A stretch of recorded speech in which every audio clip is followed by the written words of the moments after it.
isu yang beredar saya lihat di medsos itu di YouTube, ada seorang ustadz koar-koar begitu ya, dengan inisial, saya nggak sebutkan namanya, cuma inisialnya AMSP. Itu dia bilang bahwa Kiai pernah kalah debat dengan dia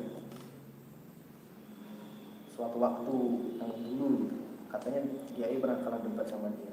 Nah, dia marah-marah di medsos. Dia akhirnya mengajak debat Kiai sekaligus bersama Ustadz Abdul Somad. Jadi dia ngajak debat Kiai dan Ustadz Abdul Somad. Bagaimana Kiai sebenarnya ini? Saya tahu itu, ini orangnya pembohong. Suka bohong orang ini. Orang ini mengajar di lembaga, dan lembaganya ini penebar fitnah. Lembaga ini pakai nama Sekolah Tinggi Imam Syafi'i. Wahabi tapi menyebutnya Imam Syafi'i. Imam Syafi'i, nama sekolahnya Imam Syafi'i. Tapi yang diajarkan bukan mazhab Syafi'i.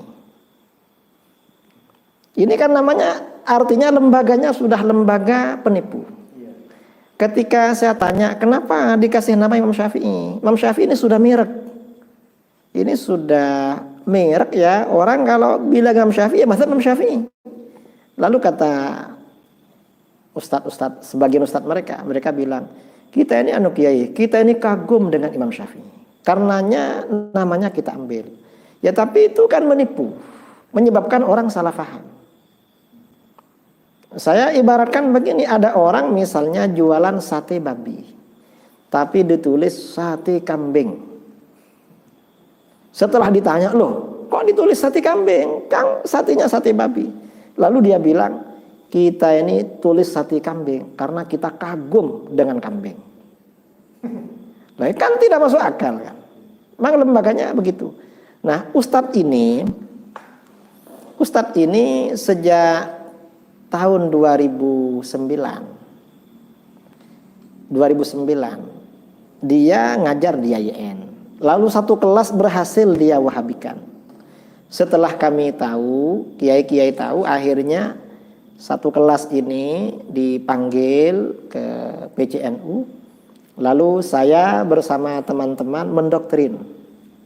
Saya tanya pada mereka apa syubhat-syubhat apa yang disampaikan oleh Wahabi. Setelah didoktrin melalui beberapa pertemuan, akhirnya semuanya sadar dan kembali ke dalam Ahlus Sunnah wal Jamaah. Bahkan sejak itu murid-muridnya ini sering membuat ustadz Wahabinya ini, dosennya ini mati kutu sama muridnya, mati kutu. Iya, sama mahasiswanya mati kutu. Mahasiswanya sering cerita, agak bisa jawab katanya. Tiba-tiba diam. Ini mahasiswanya yang bilang.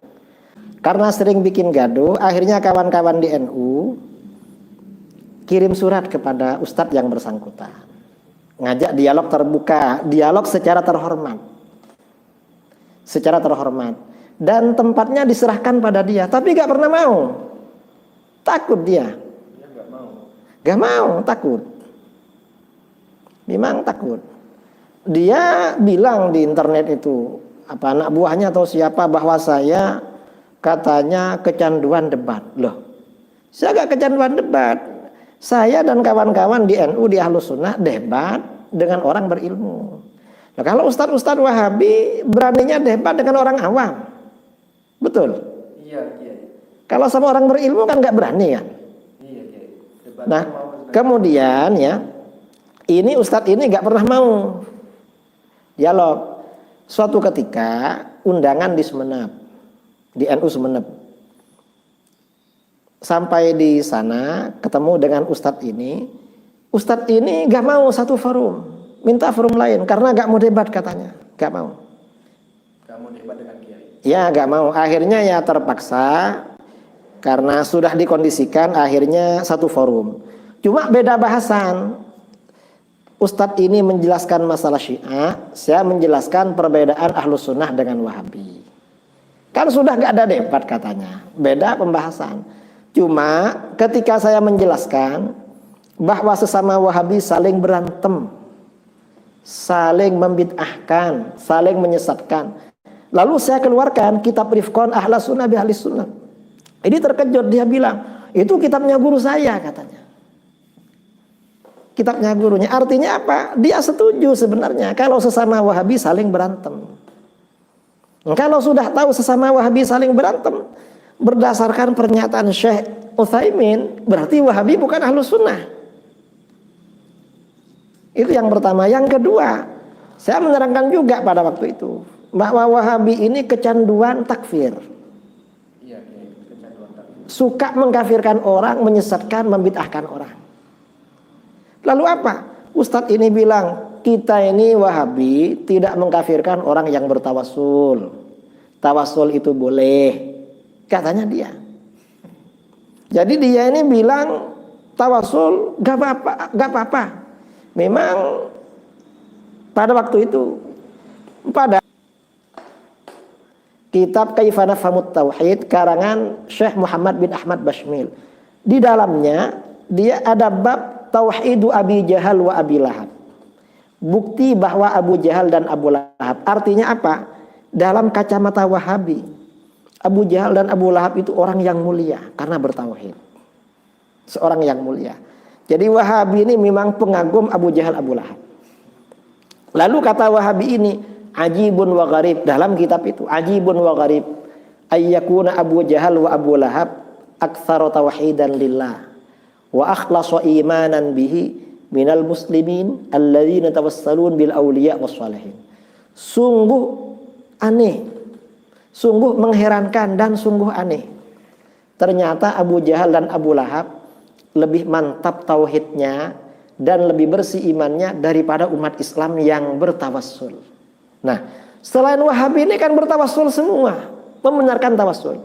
Berarti menurut kacamata Wahabi ini, dalam kitab Kaifa Nafhamut Tauhid yang disebarkan oleh Ustadz ini, selain Wahabi itu dianggap lebih kafir daripada Abu Jahal dan Abu Lahab. Karenanya kalau bilang kami gak mengkafirkan orang, nah terus kitab-kitab yang disebarkan itu isinya apa?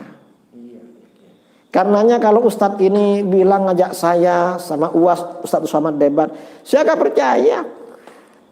Ya kok ngajak melalui ceramah di depan orang lalu diupload. Ya kirim surat dong kalau memang ngajak. Yang terhormat ngajak itu. Kalau kita dulu sudah berkali-kali ngirim surat terhormat. Ini kejadian ya. Ini. Kemudian Ustadz ini lagi. AMSP ini. Ya, tahun 2015 saya ada acara di Aceh. Ahlus Sunnah wal Jamaah. Lalu beredar isu di medsos bahwa Ustadz yang bersangkutan menantang Idrus Ramli debat, tapi Idrus Ramli gak menanggapi. Loh, kok nantang debat melalui medsos? Pakai surat dong, yang terhormat ngajak orang itu. Saya gak menanggapi karena saya kira ya bukan beliau yang nyuruh, yang ngajak begitu, yang ngajak. Setelah pulang dari Aceh, beberapa hari kemudian kawan-kawannya di lembaga dia mengajar, 3 orang atau 4 orang datang ke sini dan mereka menyampaikan klarifikasi permintaan maaf bahwa ajakan itu tidak benar dari yang bersangkutan. Minta maaf ke Kiai. Ya katanya ndak ada Kiai, kita nggak ada ngajak debat, itu fitnah dari orang katanya. Katanya fitnah. Nah ya tapi ya lah sekarang kok malah berkuar-kuar. Dia marah-marah gitu, saya dengar sendiri di YouTube. Dan dia marah-marah. Loh, gak usah marah. Ini masalah ilmiah sebenarnya. Gak perlu marah-marah begitulah. Saya dengar bahkan Karena marah tuh dari setan. Marah itu. berarti dia setan gitu. Apa ya, terpengaruh setan. Harus senyum lah. Sampaikan kebenaran dengan baik itu. Jadi memang orang ini sering bikin gaduh memang. Semoga Allah berikan dia hidayah. Nah, ya, amin Allah. Semoga dia ini mendapat hidayah. Dan ini kembali kepada masalah tadi bahwa Wahabi ini memang pecandu takfir, pecandu membid'ahkan orang, pecandu menyesatkan orang, pecandu mengkafirkan orang. Dari kecanduannya sampai sesama wahabinya ya disesatkan, dibid'ahkan, dikafirkan.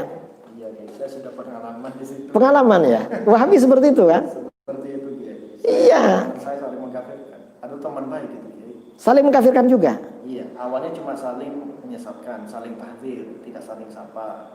Lalu naik levelnya ke saling membid'ahkan. Naik lagi levelnya saling menyesatkan. Paling maksimal, paling atas kita saling mengkafirkan. Dan lebih dari itu saling bunuh membunuh. Itu belum maksimal masih. Belum maksimal gini. Belum, maksimalnya ya saling bunuh membunuh. Iya. Dan kalau seperti itu, kalau kita berpegangan pada perkataan Syekh Muhammad As-Shalih Al-Utsaimin dalam Syarah Al-Aqidah Al-Wasithiyah, bahwa tanda-tanda ahli bid'ah itu dengan kelompoknya saling menyesatkan. Berarti Wahabi harus terus terang bahwa mereka ahli bid'ah.